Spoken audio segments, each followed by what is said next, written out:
Haha.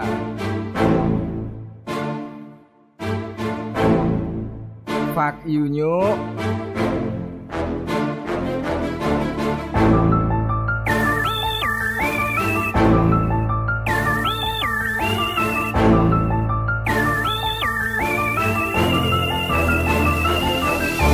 Rasa sangkemang kene kabeh seduluran.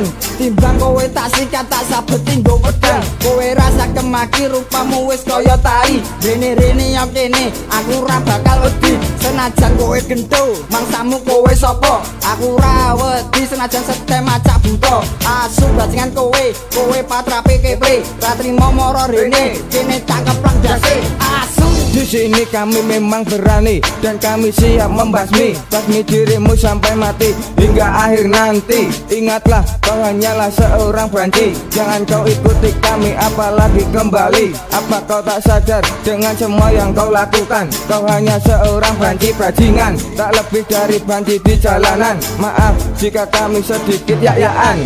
Utek gue teyan, mabuk goblok kepolan. Orang ngurus gue bajingan, tetep tak pandal sisan. Stop gadis tangan akan aku tembakan. Sepatu arahkan dan ku bidikan sasaran. Patrapmu waktu, tekonmu koyo asu.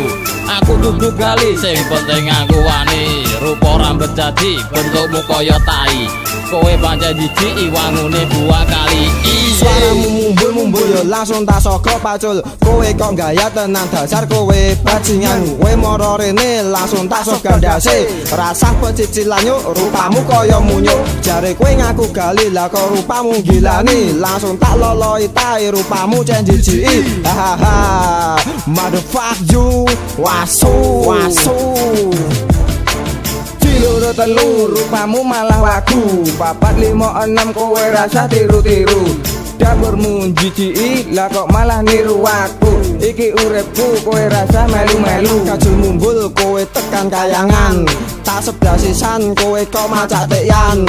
Pancen bajingan rupamu elek tenan. Pancen ra karuan wis kaya setan.